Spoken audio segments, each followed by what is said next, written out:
родилась в Силе, нас было 3 детей. Отца забрали немцы, и его расстреляли. 4 брата у мамы было, и все 4 брата были в партизанах. Старшего Сет Халиля был комиссар партизанского отряда, его расстреляли немцы. Все остальные были в лесу, партизанили. Но когда мы жили, дедушка, мама и нас 3. Когда нас пришли и предупредили о том, что нашу деревню сожгут, и сказали, чтобы все ушли в лес. Но нам некому было строить шалаш, и нам соседи предложили, мы пошли к ним в шалаше жить.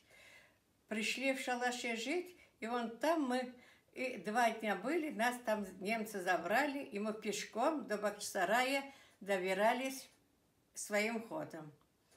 Оттуда нас поместили в конюшню. В конюшне нас ушли на квартиру, и через 6 месяцев в апреле, в конце апреля, мы, когда уже советские войска заняли Бахчисарай, мы вернулись к себе в деревню.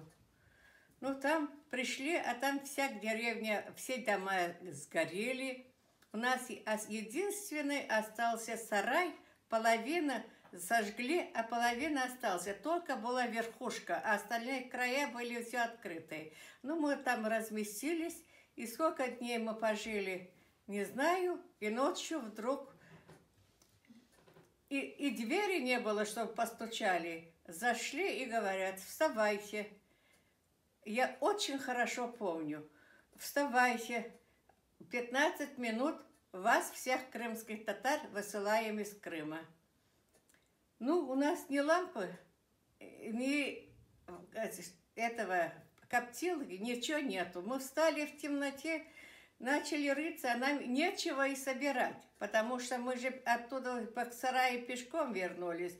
У нас в внуках абсолютно ничего нету. Встали, оделись и пошли. Пошли, собрались в центре деревни, все плачут, не знают, что делать. А один солдат, который любил нашу... Шоферы пришли к нам, и около нашего дома стояли машины. Мы говорим: зачем эти машины? А они говорят: а вашу деревню сожгли, мы хотим вам помогать, чтобы построить дома. Ну, один шофер-то приходил все время и сестренку мою маленькую на руки брал и гулял с ним. А приходит утром, ищет ее. Находит, а у нее один чулочек одетый на ногу, другого нету. А говорит: а где? Мы говорим: мы в темноте не нашли чулочка. Он пошел, нашел, принес и одел. И вот таким путем мы голые, абсолютно нечего было брать. И вот так нас посадили в машину. Мы ехали. Когда уезжали, то мне дядя повернулся и сказал: Саулух ненхал стиля, бирдаме сенек бир вахат келип корвемень. Так мы уехали, нас поместили в вагоны, и мы ехали 18 дней, по-моему. Было страшно в вагонах. Абсолютно я не помню, что давали. Или затируху, или же пшенную суп. Все ехали голодные. Даже не открывали ни форточки, не открывали ни двери, задыхались. Ехали на одной остановке, останавливали поезда только там, где нету вокзала, в чистом поле. Там, если где-то вода или что-то, останавливали, чтобы люди набирали себе воду. И когда однажды тоже вот так остановили, и моя тетя, мамина сестра, вышла, или в туалет, или же там что-то согреть. И уже возвращалась, а там поезд идет. А наш поезд уже дал сигнал отходить. А поезд подходит, одни кричат «Остановись!», другие кричат «Беги!». И вот она как наступила через рельс и ее перерезала пополам. И в ужасе дети, у нее 3 детей, закричали, заплакали, наш поезд уехал, и она осталась. Ее выбросили, наверное, в море или куда-то в это самое, неизвестно, куда она делась, куда ее тело дели. Вот так мы приехали. Очень было... Все абсолютно дети, голодные, холодные, сидели и плакали. Больше ничего не могли. Очень было тесно, очень было тесно. Приехали,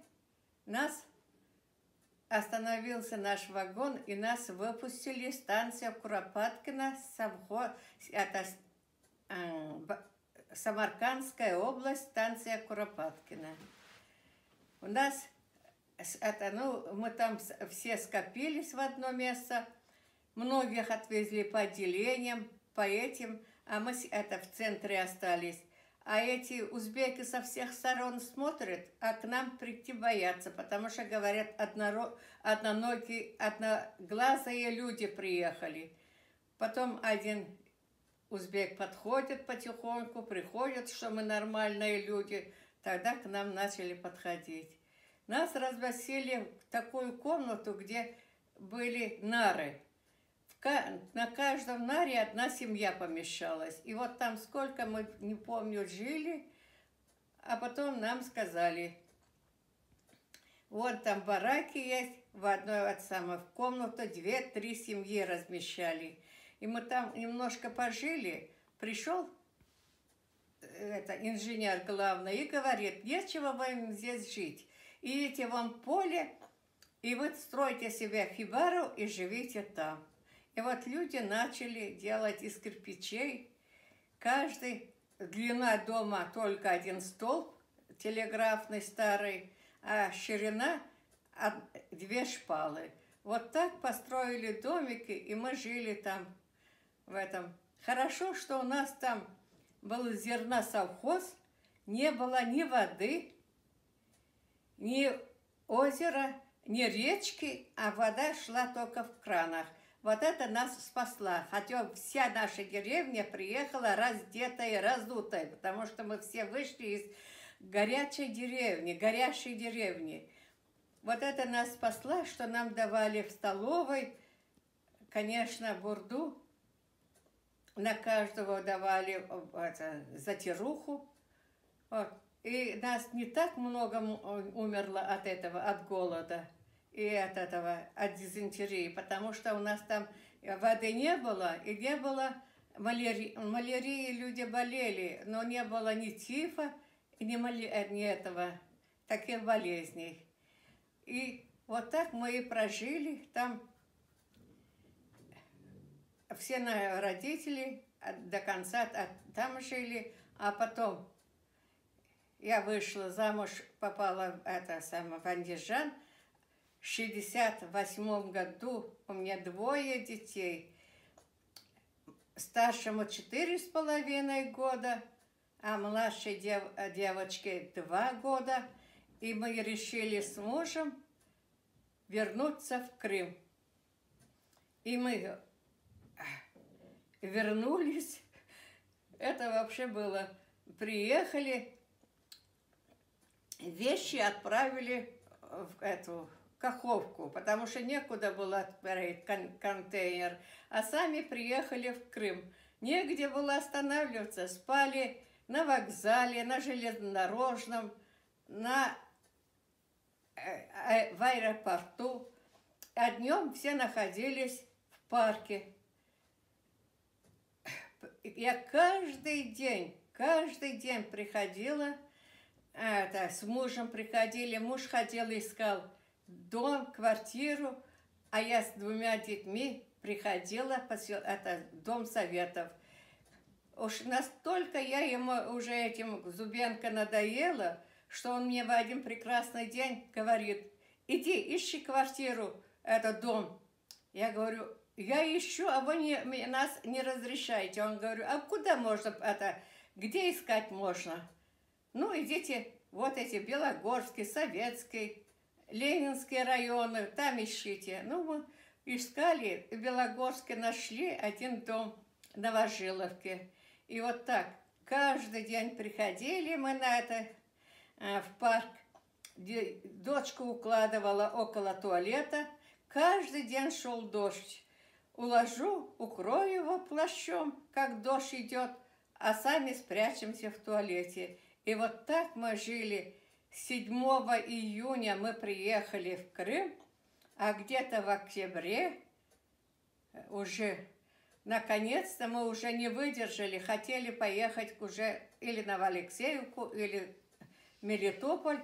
И я каждый день приходила в это самое Дом Советов, и вот последний день уже взяли вещи и уже собрались ехать, а я говорю: давай последний раз зайдем, посмотрим, может быть, и разрешение вышло. Ну, захожу, а он мне говорит: вам разрешили прописаться, потому что мы на Новожиловке нашли дом, и вот... И говорит: идите, живите в этом доме, вас пропишем. Вот так мы и прописались в Новожиловке. Муж устроился на работу, я с маленькими детьми осталась дома. И вот так мы в 1968 году вернулись в Крым. И с тех пор мы живем в Крыму. А вот загадки я загадаю. Давайте. Ага. Вот, примерно отгадает. Кияттан хазан астым, хайнады піште, ақыллыға айттым, аңлады білді, ақылсызға айттым, шақылдады күлді. Недер? Вот вторая загадка.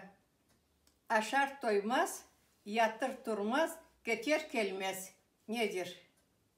Вот такие загадки.